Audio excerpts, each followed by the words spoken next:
What does a pharmacist do? Well, most people might answer that a pharmacist dispenses the medications that my doctor prescribes. Now, I work with a ton of great pharmacists, and one thing that I don't generally see is excitement about pills in a vial. And this is probably because pharmacists have been trained to do so much more. So what can you get excited about in your community? To find out, let's go beyond the scripts. Hey, welcome back to Beyond the Scripts. I'm your host, Will Tuft, the Director of Education at PioneerRx. And today I want to start off talking about movies a little bit. I grew up in the 90s and the 2000s, and I was kind of a movie buff, and I watched very many movies that focused on these strong leaders fighting against injustice in one form or another. And they gave us great quotes that we can recall today, and you instantly know that leader, and it takes you back to a feeling and an emotion.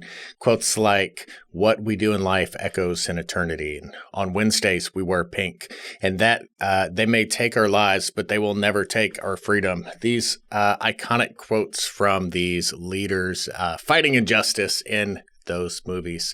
And so today we're going to talk to another one of those gladiators, joining us from Phipps Pharmacy. Jay Phipps, thanks for joining us. Thank you, Will. I'm really excited to be here, and I am not a movie buff, but I recognize two of the quotes right off the bat. So you're at least in my movie genre, which is good. Well, good deal. So that intro, when we were emailing back and forth, you mentioned at one point that you thought it'd be really fun to be part of a podcast where you can talk about the Gladiators of Pharmacy. And I was like, that's such a cool, fun way to look at that. And it also kind of aligns your mission really well if you go in every day with that focus of, it's not a daily grind, but it's a battle that I believe in, and I'm going in to, really improve the world. It's a much different approach, I think. Absolutely. And that's really where we're at. I started using the term pharmacy gladiators a while back, and to me, that's what we are. We're battling in our communities, whether it be in independent pharmacy practice, long-term care, whatever practice we're doing. To me, we're battling, and that's exactly what I want to the way that I approach life and approach every day in our practice. Yeah, absolutely. So, tell me a little bit about your practice. Give me the elevator pitch. If I bump into you at NCPA and we meet in the elevator, tell me about Phipps Pharmacy. I'll try my best. I'll try not to have a super long elevator ride here. I have me personally. I started pharmacy as a drug information resident. So I'm not your normal independent community pharmacist. My plan was to work in the drug industry. So I did a residency in drug information and pharmacotherapy. But during that residency, I had an opportunity to open a pharmacy. And so I got a call from a friend of mine, and he said, "Hey, would you like to come work for me? We're opening a pharmacy." And I said, "I'm really not that interested in working for you, but I would consider being a partner." And for the pharmacy students that may listen to the podcast, it's important because I knew this person because I was involved as a student. I was a national APHA ASP national president, and they gave me connections. And so I met with him, the two gentlemen and brothers, and we worked it out so that we started a pharmacy fresh out of residency. So I've actually never worked for anyone else. Wow. Which really, as a manager, I've learned over the years that presented a little bit of problem because I literally got my first box of computer equipment, didn't know how to put it together, but we didn't have the money for an IT guy to come in. So I learned how to put it together, and I've learned to solve problems on my own. So that's how we started. Currently, I own 4 pharmacies, all in Middle and West Tennessee, and am blessed to have an amazing team. So that's the elevator pitch. We do compounding, normal community pharmacy practice, lots of immunizations, lots of COVID shots have been very prominent for us. We've tried to stay on the edge. We did one of the few people in Tennessee doing monoclonal antibodies when we had that opportunity, and and I'm always open to expanding and looking at new ideas. But that's the quick version of what we do. Um, uh, and as we talk a little bit, I'll talk about how we got here and what really we had a big evolution of 2 or 3 years ago that got us where we're at now, I believe. And that'll be further along down the discussion. But that's the elevator pitch of where we start at. Nice. What time frame was that? Like, what year was that when you were coming out of residency and took those first steps into a pharmacy ownership? So I know that I only look like I'm 30. However, I've been out of school a little longer. I graduated in '99 and then did a residency in 2000. Opened my first pharmacy in June 5th of 2000. I had opened and sold and did a couple things along the way, but I've always been an independent owner. I bought my partners out after I believe it was a year and a half. Great fellas, still friends and talk on a regular basis, but it was one of those things I think that I was meant to be an owner on my own rather than a partner. And partners are great, but I'm very aggressive and want to change, and so it was a good move for me to make sure that I took over. And so after a year and a half, I've taken over, and we went from there.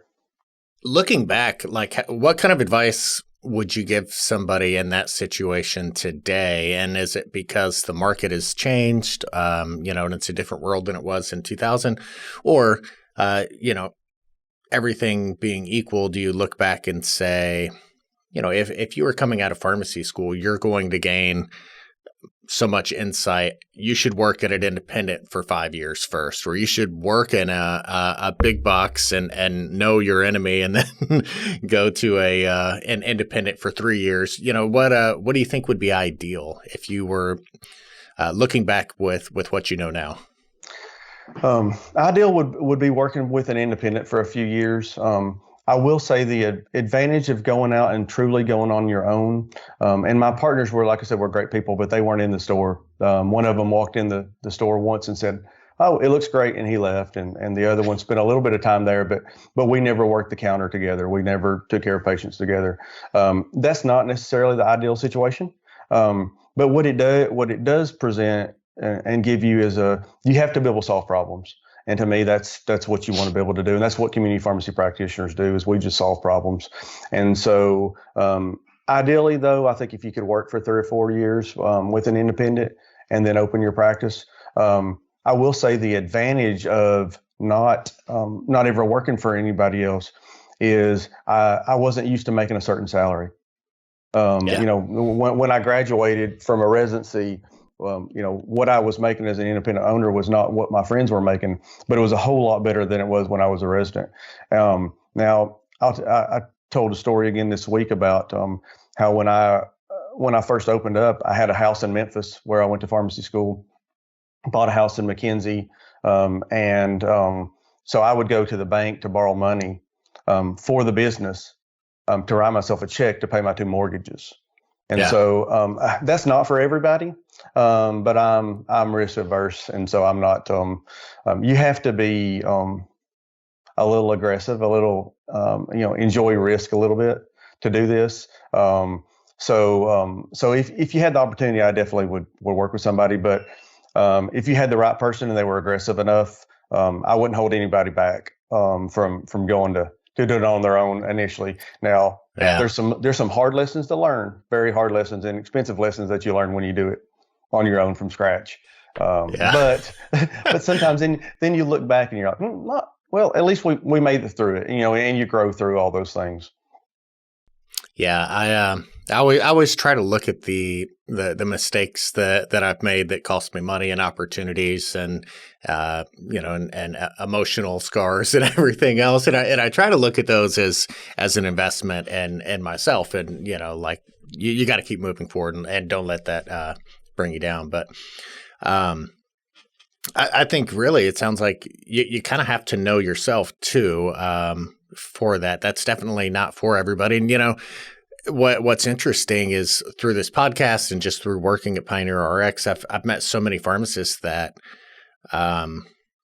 just have different personalities and different focuses. There's some personalities that are amazing business owners, and that's the part of pharmacy that they really enjoy. And then there are pharmacy leaders who are changing, the industry and raising the bar, who aren't owners because they don't enjoy the business backroom side of it. They really enjoy the clinical and patient care side of it. So, it sounds like self-awareness is a huge part of that. But I can also see, if you come out of pharmacy school, you've been, hungry, you're going through school, you're working hard, and then you finally get to that level of comfort that comes with being a bench pharmacist somewhere. It can be really hard to go backwards.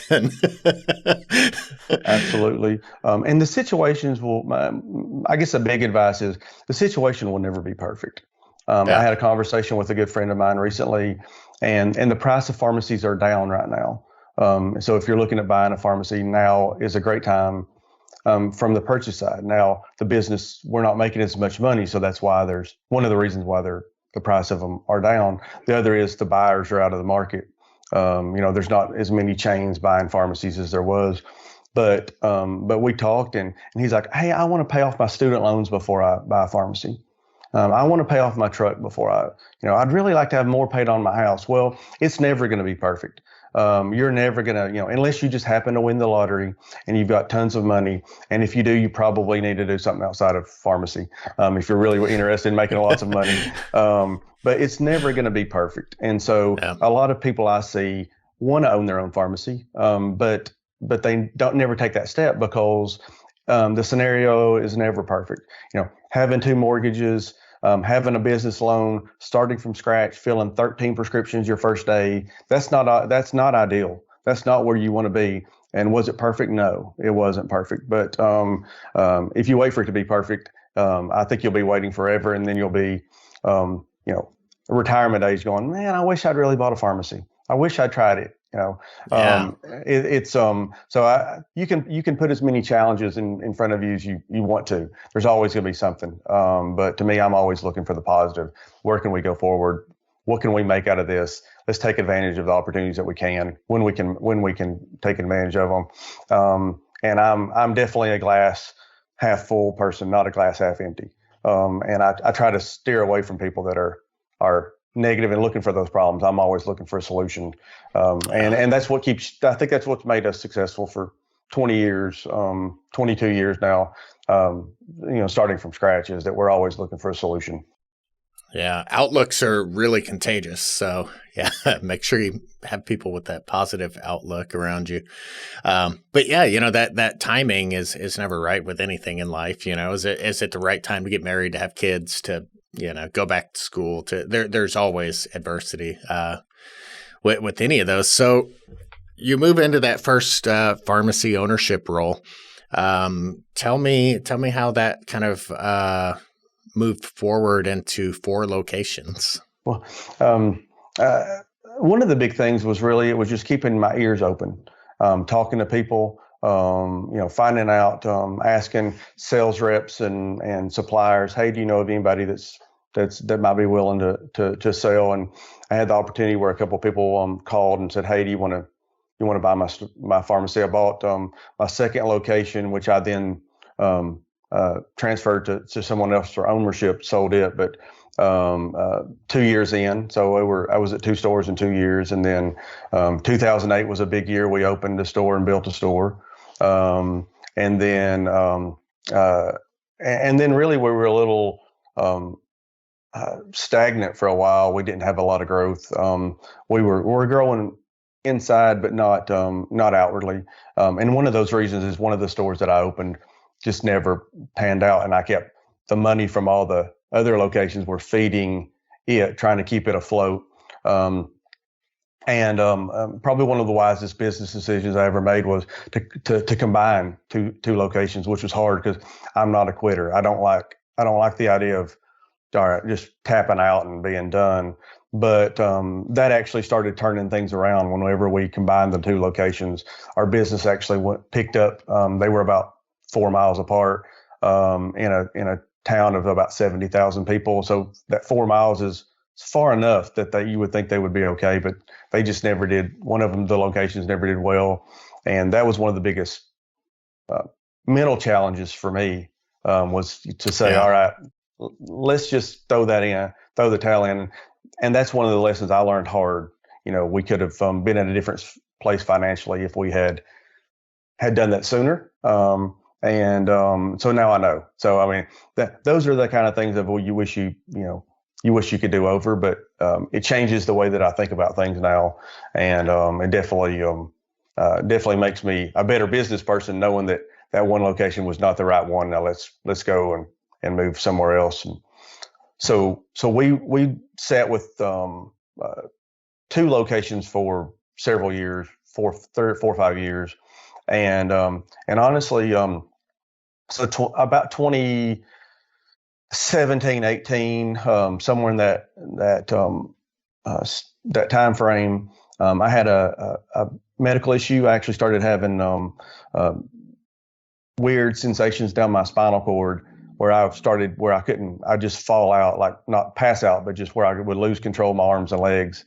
Oh gosh. And got to the point where I could not. I'm right-handed, and I could not feed myself with my right arm. And so I finally, after that, decided I needed to go to a doctor. When I was trying to shave one day, and I was going like, picking my arm up to get the razor to my face, I thought, well, maybe I need to get this checked out. So basically, the part of the bones in my vertebra were blocking the spinal column. They had grown in about half the way and had blocked part of that, the spinal cord. And the physician came in and talked to me, and he said, this is not an emergency, but I would say we probably need to do this in the next couple of weeks. So I'm like, okay. And I said, well, what if I don't? He said, well, I think you'll be paralyzed from the neck down. And so, honestly, that changed a lot of how I thought about things. I became a lot more aggressive in business, a lot more aggressive in life. Started trying to take advantage of every day a little differently. And really, then I think the gladiator mindset came on me of how do you battle every day, and how do you make sure that you're taking advantage of every opportunity that you have. And so that really changed me, but also changed our pharmacy practice and where I'm looking at. So that was a really the evolutionary standpoint, where if you look for a point in time in your life when that happens, what changes you? That's it. 4 surgeries in less than 2 years. It was a really a challenging situation, but it's made us much more successful because of the challenges that we faced, that I faced because of that. Yeah. So adversity definitely builds character and creates a sense of urgency. You look back at some of the most difficult times in your life, and those also seem sometimes to be some of the most impressive times where your character was strongest. I can't imagine writing papers and staying up all night studying and then working 2 full-time jobs and, like the workload that I put on myself in school versus, everyday life when you kind of start to settle in a little bit. So it is a little bit of a wake-up call, I guess. Did that also give you any insight into your patients? That's one of the things that we talk about so much is, connecting with your patients and the importance of adherence and looking at those labs and being proactive. And then as somebody who is in that space every day, you're ignoring this problem that's creeping up on you that is going to be affecting your health. And so, were you able to dissect that psychology of yourself and kind of say, man, maybe this can help me connect with my patients better if I kind of bring that to work with me? Oh, absolutely. I think if you were that, if you separated it and didn't apply it, I think you would lost a great opportunity to help people. So definitely it changed my perspective, opened my mind to look for issues people have, to be able to talk to them, and whether it be diabetes and nerve issues, neurology are 2 different issues, but mentally sometimes they're the same. Psychologically, they're the same. I can see why diabetics sometimes say, it's okay. I really don't need to control my blood sugar because they're just putting it off. And so I see that helps a lot. And so it's really changed the way that I can sit down and talk to somebody and they tell me what's really going on. You don't seem like you're doing well, or you're not taking your medicine like you're supposed to. And it gives that opportunity to have that more open dialogue with people rather than just humans in general can easily be judgmental. You're thinking, well, why in the world aren't they doing that? They should know better. And then when things smack you in the face and you're like, now I get it. It's easy to start putting things off on yourself, thinking, well, it'll never get me. Nothing will really affect me. And so it definitely has helped me when we're dealing with patients and trying to solve problems for them and finding that motivation to make sure that they're adherent, that they're doing what they're supposed to do. And so it definitely gave me an insight into myself and then patients in general. Yeah, which I think is really what's key about independent pharmacy is that connection, and so when you're able to, look inside for those new ways to connect, I think is always great. So you mentioned living every day a little bit stronger and having a more aggressive sense of purpose, and it seems like you're definitely still carrying that torch with all the different hats that you're wearing. So between 4 pharmacies, what does your role look like on those, in that day to day? Or are you, spending time at each of those, or are you more strategic and separated? And then how does that factor in also to the other responsibilities as a county commissioner and as the president-elect of the Tennessee Pharmacy Association? How's your day look, and how do you keep all of those tasks in balance? Right, and it really is a challenge, but I enjoy it. I was complaining one night, not really, hopefully not complaining too bad, but my dad called me. It was about 10:30 at night, and he said, "What are you doing?" I said, "One of the cows got out." And he said, "One of the cows got out?" I said, "Yeah." I said, can't believe it. I'm out here messing with a fence at 10:30 at night. And what am I? And he said, "You wouldn't have it any other way." And he's absolutely correct. I would not have it any other way. So depending on the week and the day, I'll work on the counter at least 3 days a week. Try to. I've tried to pull myself. I used to be on the counter 5 days a week trying to run everything, and it became almost impossible. So I've pulled myself off to try to work more as a CEO than a bench pharmacist. But I'll be very candid. I love dealing with patients. I love the challenges of business, but I like dealing with patients. And monoclonal antibodies was a perfect example of when nobody here knew how to do it. I was coming in, to treat patients, and I would drive an hour from location to location if we had a patient that needed to be taken care of, because I do love that patient contact. But I, as you mentioned, I am a county commissioner. I'm on the Chamber of Commerce board of directors for one of the cities that we're located, the one that I live in.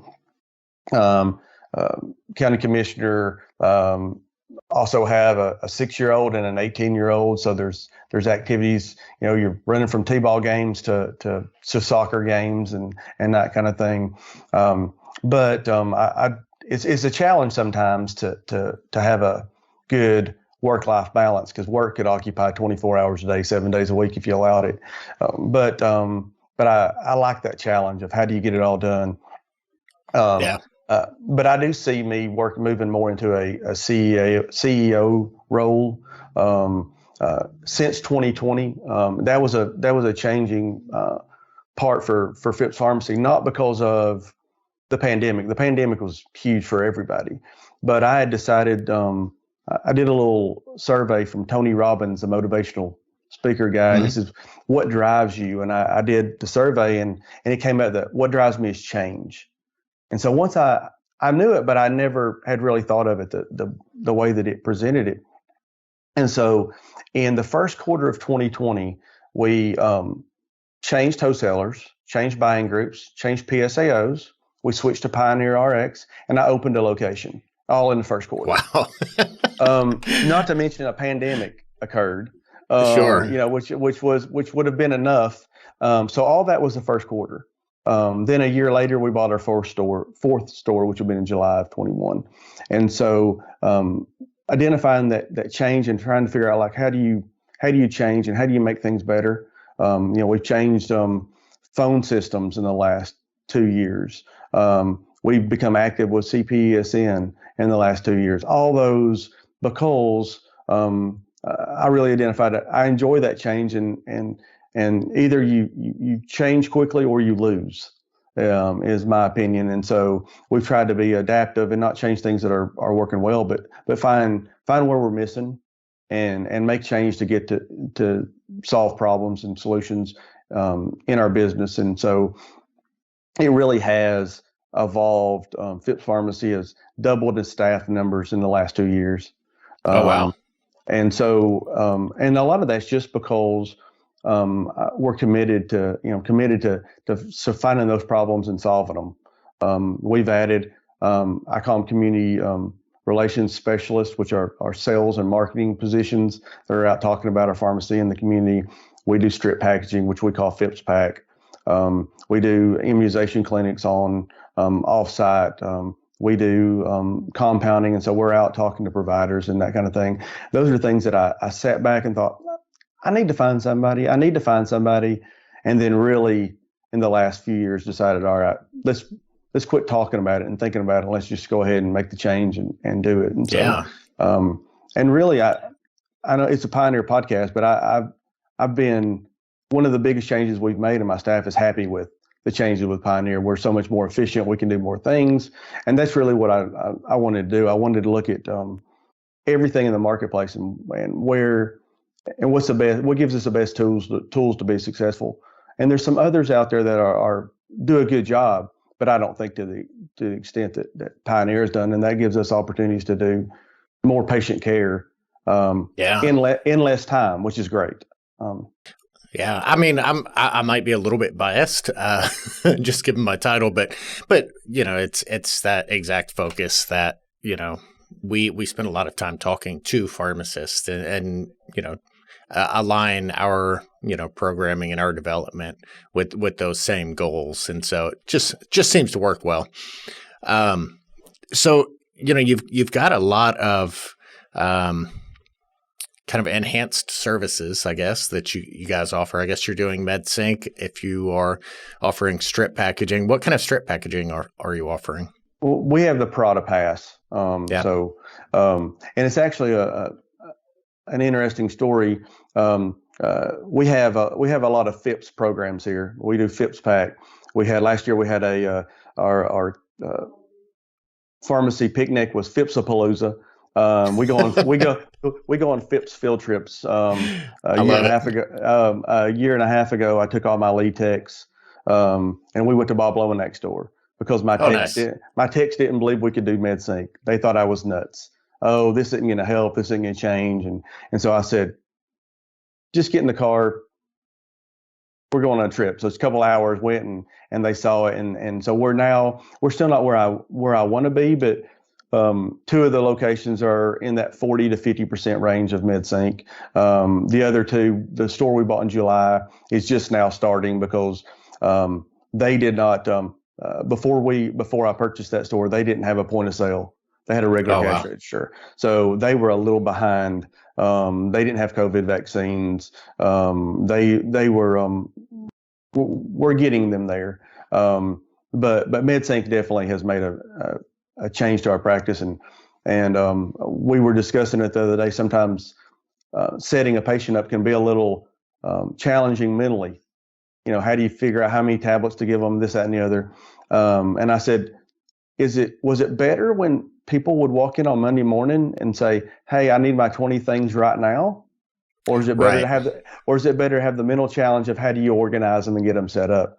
Obviously, it's easier to MedSync them. And so my staff is recognizing that now. And that's been an advantage And then, so with that, we are just to the point now where we're going to start, making sure that the new pneumonia vaccines are provided to the patients that need to. Are we identifying, people that haven't had Shingrix and that kind of thing? And so we're really getting to that point where there's enough MedSync where the pharmacist can do more than, here, Will, here's your stuff, Sure. which is where you're at in a lot of pharmacies, and I've been there. And so we're definitely moving to that. We have not done point of care testing yet, but that's next on my radar. We did a little bit of COVID testing at one of our locations, but that's the next thing on my radar to add to our repertoire of services that we provide.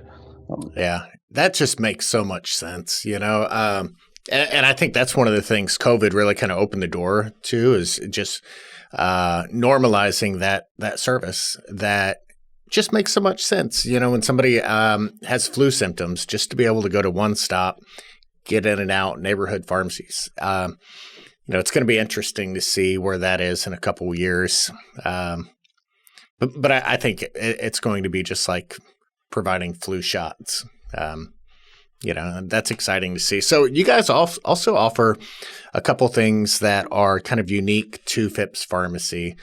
So you have your preferred immunity boosters, and you guys are doing the B12 injections. And I thought those were two interesting products that you guys are offering that definitely benefit the patient, also probably more profitable than, dispensing prescription medications on their own. So how did those come about, and how does that work from the business angle, I guess, and from a pharmacy side? Are those internally written prescriptions, or those all OTC items, and do you package those? Okay. So the immunity boosters actually started really when COVID happened. When we started seeing that, and there was a lot of talk about zinc and D3 and those things, and so we'll spent some time researching, and that's one of the times we used our pharmacy students well to make sure we had APP students, and we put them to work to say, hey, not only what are you going to put in it, but how are you going to label it? How do you make the FDA happy with your labeling and that kind of thing? And so and that's moved really well. As you've seen the ebb and flow of COVID, you've seen the ebb and flow of the immunity boosters. There'll be times when you can't keep them made up, and then you'll have times. Last summer for a little bit, seemed like they didn't move at all, and I get that, and I think we'll see that. But I think we'll be able to see that every fall and winter. I think we'll see them increase, and probably slow back down in the spring and pick back up the following fall. The B12, we've been doing those for a while, 15 years or so probably. Oh, wow. And that's and we have a protocol with a local physician, and so you can come in while appointments are nice. We allow people to come in as long as they'll give us time to. They may have to wait a few minutes for us to get to them, but we do those monthly for patients, and that is actually a great revenue source. And really for a long time, we didn't take full advantage of that. If Will came in to get his B12 every month, all right, here, we'll get you taken care of, and we'll get you your B12. You hand us your money and you leave. And so now we've tried to do a much better job of going, Will, do you take any medications? Can we help you? You travel a lot. Can we package for you? That kind of thing. And so we're not really there 100% every staff member every time, but we're taking advantage of those kind of things and trying to, it's you don't always get people walking in your door, and when you get them in the door, you better take advantage of it. And that's really I'm sitting in our Huntington location, which is the one that opened March 25th of 2020. And it's really doing well. I've said I thought that it will be our busiest location overall, even though it's just been here 2 years now. But we were the first ones in West Tennessee to have COVID vaccine. So we had people driving from Atlanta and Birmingham to Huntington, Tennessee, to get the vaccine. We did drive-through clinics, and when we did, I had a brochure about the pharmacy, and I'd say, hey, I'm Jay Phipps. Thank you for coming to see us and letting us give you your COVID vaccine. If you need anything else, you come back and see us. And so those are marketing things that are really help. It helps us, but it also helps patients because they don't know the services you do. But when I give them a brochure talking about we do immunity boosters and B12s and Phipps pack, then we get that feedback later. They may not on that day do anything with it, but they know the services there, and they're much more likely to come back and take advantage of them. Yeah. I think that's such a challenge, is getting patients to, really be cognizant of the importance of those services. And if you have something like a COVID vaccination, well, that's an amazing catalyst because that is important. They know that that's important. And if you look at like therapeutic class adherence, I think you'd probably see that if there's something that patients feel, if it's something for heartburn, maybe their adherence is inherently going to be better because they can tell if they don't take it.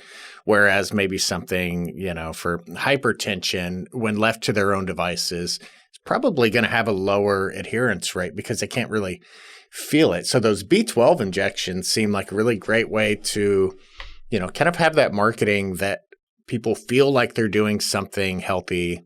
They can feel a difference when they get their B12 injection. They can, they have a positive physical response to that, and being able to use that as the vehicle to, convey the importance of your other services, to get them in the door, make a little bit of money on that service. That's a win-win. That's great. But again, also being able to really have that, hey, see how good this service is. Look at all these other services.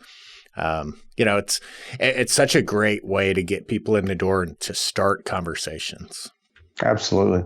I think one of the next thing that's on our short list of things to do after point of care testing, which is outside the normal pharmacy realm, is do the weight loss injections, and then adding Botox to the repertoire. And so those are things that we're looking at getting the right protocols in place to be able to do that, and whether that be us or we have some nursing staff and medical assistants on staff to do those. But more of a health care destination rather than just a drugstore.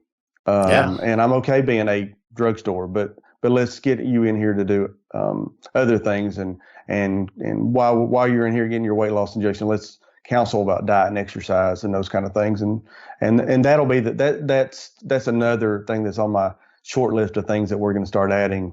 And I'm excited about being able to provide a more well-rounded service rather than just pills in a bottle. Because Sure. As your intro always says, pharmacists don't get excited about putting pills in a bottle, and they don't. And so those are all opportunities, I think, that pharmacists, if you'll take advantage of them, we're all busy. It's all tough to find the time, but it gives us an opportunity to provide a service that patients need, and we're the center of their monthly trips anyway. So why not take advantage of them while they're here and help the patients and help us at the same time? Yeah. So, there's so many moving parts to that, but you can start to see how it comes together.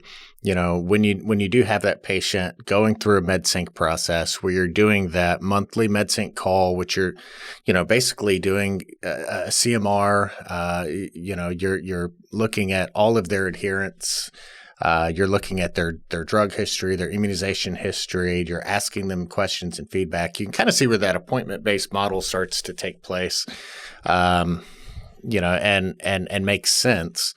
But how do you see all those services working together? Do you see that as, kind of that concierge model where, you join our weight loss, the Phipps weight loss plan, and that includes the wellness aspect and the weight loss and the B12, or do you see those as, a la carte services?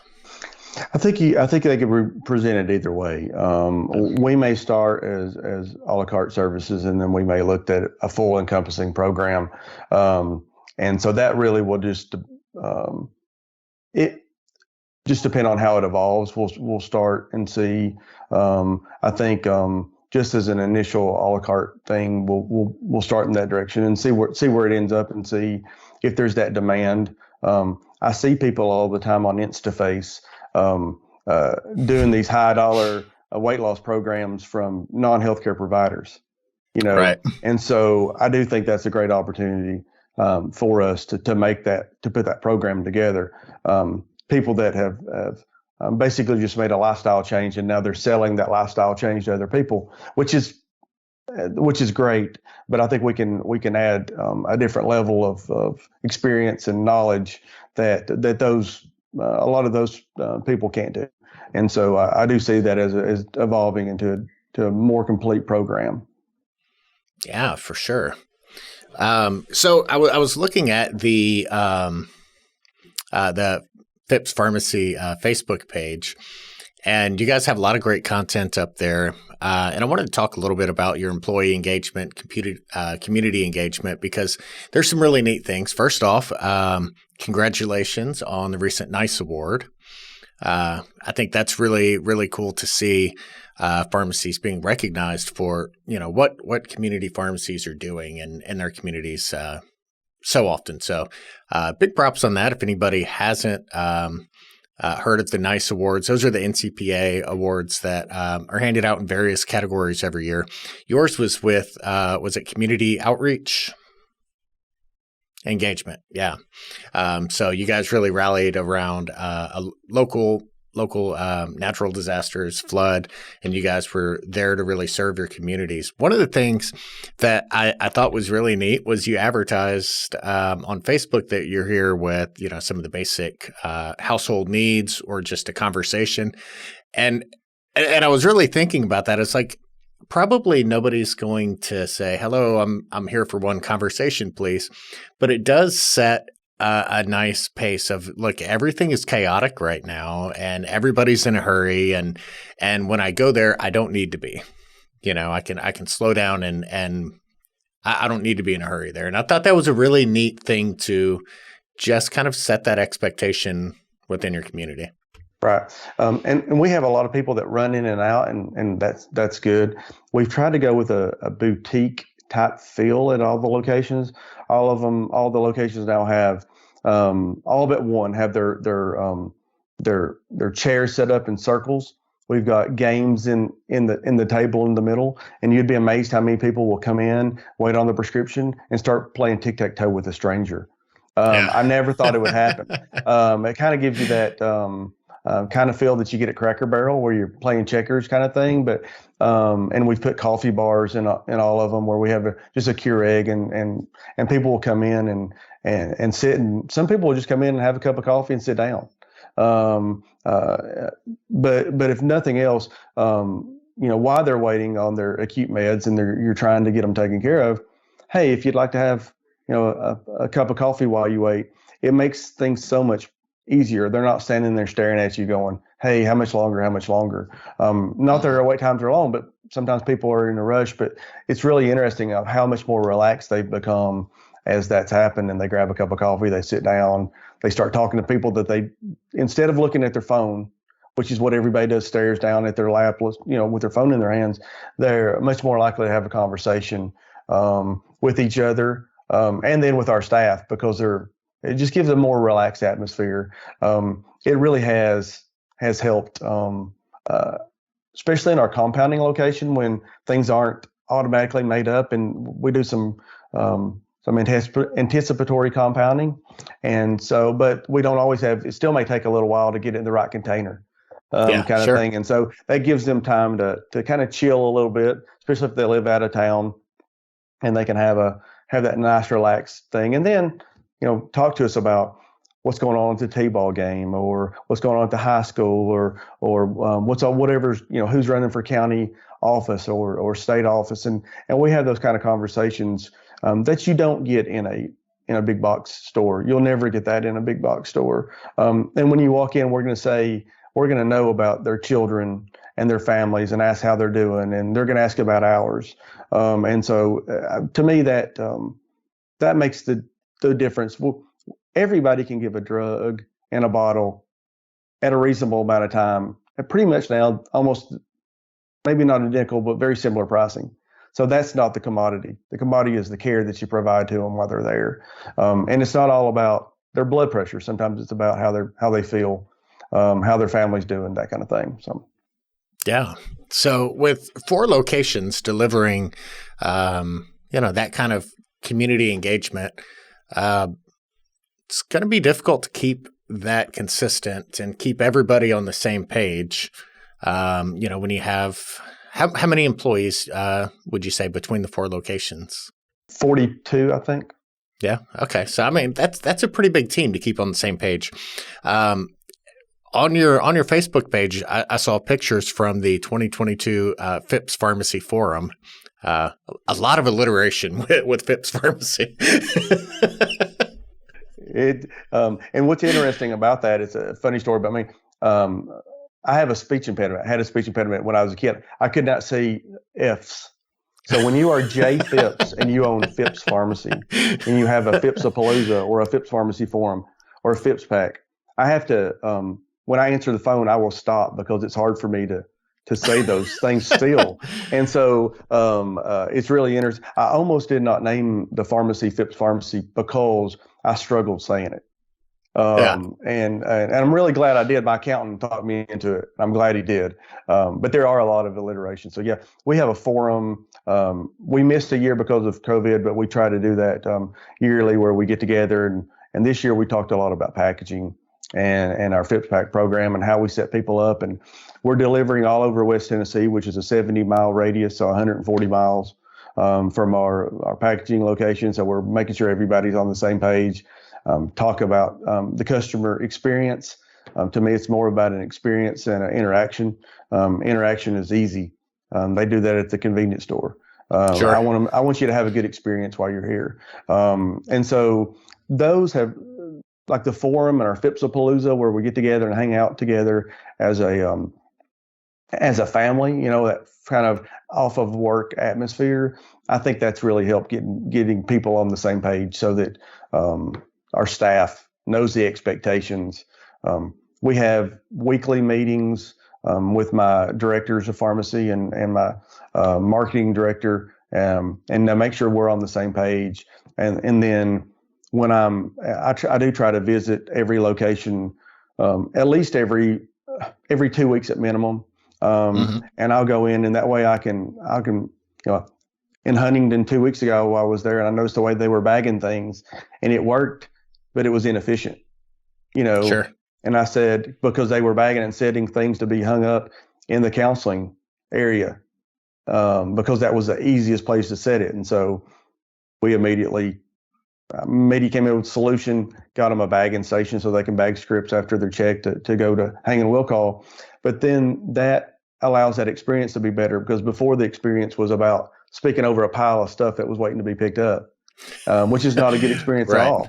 No. And so, but me allowing myself to be at every location at least every couple of weeks helps with that.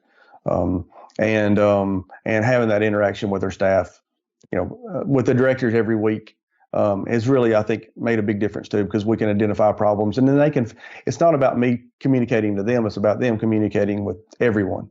It's all of us communicating together, because we can all learn from each other, and I'll learn something from it every time. Every time we meet, it's not just about me laying down the laws of how we're going to do things. It's about, here's an issue. What solutions do you have? And it really has that kind of communication has helped tremendously. I believe it. And that's really, and I got that because I went to executive leadership class at Vanderbilt, and it was interesting I was the only pharmacy person in the room. Oh, wow. Fortune 500 people from Fortune 500 companies there. And it was a great experience because I know what pharmacy does. I don't know what the business world necessarily does. So it was a great experience. And they're like, if you're not meeting at least every week or two with your directors, they're not going to know where you're at, or what you want. And it's harder to communicate that vision. And so that's made a big change, trying to have that communication with them consistently. Those are things that I was still running it like a one-store operation. And it slapped me in the face like, no, you can't run it like a one-store operation, because if you do, somebody's gonna get overlooked, and which means that people in that area are not going to be taken care of the way that I want to take care of them. Yeah. And so even more, it seems like you can't even run your own business like in a silo any longer. Independent pharmacies really need to work together at this point. Even bigger than outside your own walls or your own company or your own, multi-store locations. So how do you see that moving forward, and how do you see your role to improve the pharmacy landscape? There's a lot going on locally there with HB 2660, and there's so many opportunities, with your role in the Pharmacy Association there in Tennessee. So I'm curious to see what you see coming down the pipeline after, the changes we've seen in Arkansas recently and nationwide. Sure. Well, it's really interesting. You asked earlier how my week planned out, and I'm trying to work a new avenue into my normal work week, which is to use the experience that I have and talk to other pharmacists. One of the things we're going to do, and I'm going to use this to plug it. I've been talking to Todd Urey at the Pharmacy Podcast Network. We're going to start a Pharmacy Gladiator podcast, and nice. and to me, the exciting part of that is, Pioneer does a great job with their podcast. I really enjoy it. Every Wednesday morning, I look to see what drops, and I look to see who the guest is, and I listen to it Wednesday morning before 9:00. So I've already listened to this week's podcast, and I love it. And there's other good podcasts out there, but sometimes they're vendor specific. And I want someone. I would like to be agnostic in the world of, it doesn't matter if they're a Pioneer user or a user of another program. It doesn't matter if they buy from AmerisourceBergen, Cardinal, or Smith Drug. And so what I like to do is get those people that are doing unique things, irregardless of what programs they're using, and that way we can all share, because we all need to learn from each other.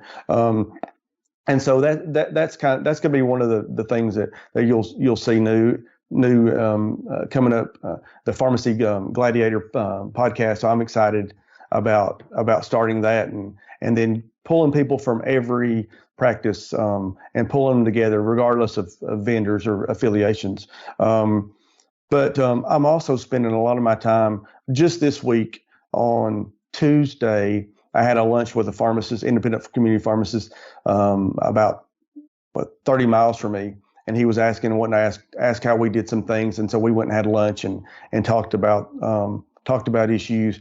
Had a guy call me yesterday from another pharmacy about 45 minutes away, asking about buying groups and wholesalers primarily. But then we spent a long time talking about central fill and how do we get the right policies and procedures in place, and making sure those things are in place. And that's one of the things that I think that the avenue of podcasting will allow you to do too, is you can have that conversation with a lot of people.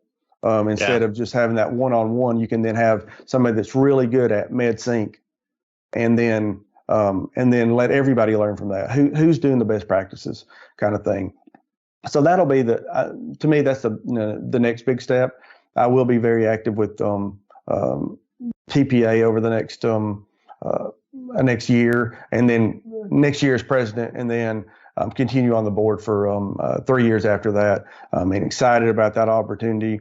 Been very involved politically. We've had representatives and Speaker of the Tennessee House of Representatives was in the pharmacy a couple of weeks ago. We've had senators come in. We've had U.S. representatives, and trying to stay active politically. A unique story. Our U.S. representative emailed me recently, or a staff member did, and said, "Hey, what do you think of this DIR situation? Do we need to send a letter to CMS saying we need to get rid of DIR fees?"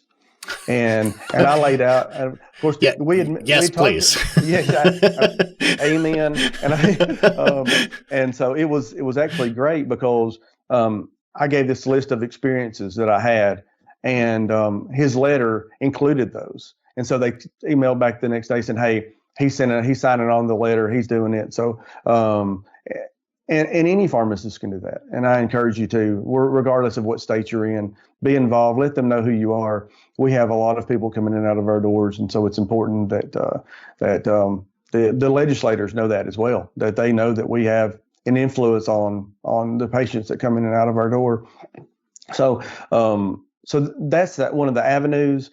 I am excited about changes. There's a lot going on in the Tennessee House and Senate, and I always say hope is not a plan, but I'm very optimistic that they'll get passed as is, which would include a mandatory dispensing fee in Tennessee, which would be huge for us. And so pharmacists are being active with their patients and trying to make sure that our legislators understand the importance of community pharmacy practice and what we do. And if the patients understand, if it's good for pharmacy, it's good for our patients. And if it's good for our patients, it's good for pharmacy. And I think that the legislation that's out there now is good for both. And that's exactly what we want to push and what we want to see get done over the next now about 2 or 3 weeks in Tennessee. And then that'll lay the foundation of whether we're going to be successful long term.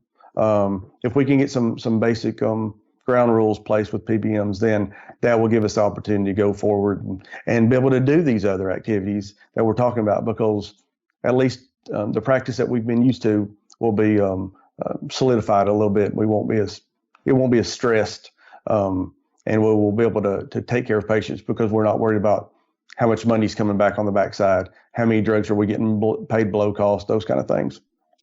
Yeah. What do you think's the best call to action for a single independent owner out there? No matter what state you're in, I don't think that PBM reform and DIR fee elimination, I don't think any of that's just going to happen on its own.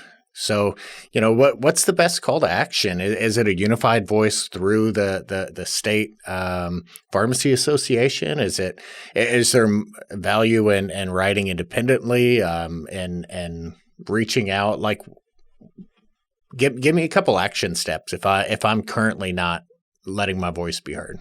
Right. I think number one, regardless of what state you're in, you need to join your state association. Secondly, you need to contribute to the PAC. To whatever the state's PAC is, irregardless of what your practice setting is. Most Pioneer users are independent community pharmacies, but to me, it's just as important for hospital and long-term care consulting to be a member of those things. So that way that we do have more of a unified voice, that we can go out and speak for the profession of pharmacy. Secondly, get to know your legislators. As simple as an email or a letter. Let them, introduce yourself. I don't know that pharmacists traditionally are not very good salespeople. We just whether it be about our products or services or our professions. And so if we can have those relationships with the legislators to say, hey, this is what we're doing to help your constituents, our patients. And that way you lay that groundwork so that when you need them, they know who Phipps is, or they know who Will is. And so I think that's extremely important. And then I've got an interesting story. I have a local legislator that had a conversation with a really good friend of mine that's going to run for office. And in the conversation, my friend went to ask him, said, what do you think about running for office and this state level? And the guy picked up a check from United Healthcare for $10,000. He says, we get these all the time. Well, the Tennessee Pharmacists Association, and I'm guessing Arkansas and Texas and lots of these places don't have enough money to write a check to a legislator for $10,000. And that's right. Because pharmacists aren't active. If you join the association, make at least a minimum of a PAC donation, and then that gives us the opportunity to. You don't want to buy votes, but you want to be able to be able to have enough financial skin in the game where they at least have your ear. And if you can do that, if you give them 100 and United Healthcare gives them 10,000, it's who are you going to listen to? And same as if Pioneer writes your primary check, but you do a little consulting on the side, and that's just a small percentage of your income for the consulting, you're going to listen to Jeff at Pioneer if he says to do something rather than the consulting business. And so that's really the legislators are in the same position. So if we can get our pharmacists involved in that manner, I think that'll be a big step in the right direction. Yeah, it's unfortunate, but I do think that is kind of the size of the microphone that you're using. You know, it definitely shows that, hey, this is a strong, committed part of your state. This is a big voice. We do have a lot to say, and unfortunately, the language in that conversation sometimes is in that check, I guess. But but I think that we're really at a tipping point. I know we've been saying the pharmacy's changing, but I do think we're very close to a point where we need to be extremely active to make sure that things are going in the right direction. Before I ran for TPA president, a good friend of mine asked me, said, "Do you have time for this?" And I said, "No, I don't have time. But my concern is if I don't do it now, I'll have plenty of time in the future." Right. and for those of you that don't get that on front tide, you'll get it in 20 or 30 minutes. But like it's one of those things of if we're not politically active now, if I'm not in that position now, then is a profession going to be here, or are community pharmacy practitioners going to be there? And so I think it's extremely important to get involved now. I know everybody's busy, but if you're not involved now, we have to be involved now to make sure we have a practice in the future. Yeah.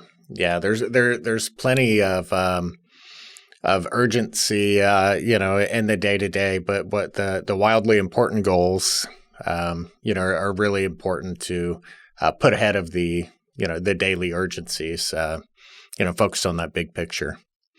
I'm going to let you get back to your day. I know you have lots of battles to fight as a pharmacy gladiator, so thank you so much for joining me, and hopefully I'll get to do this again with you before too long. That was great. Thank you for having me. Thank you for listening to this episode of Beyond the Scripts, presented by the Catalyst Pharmacy Podcast. If you enjoyed this episode, please support our channel by liking, subscribing, and clicking the notification bell so that you'll be notified anytime we post new content. To stay up to date with all of the latest independent pharmacy news and content, follow PioneerRx on your preferred social media platform.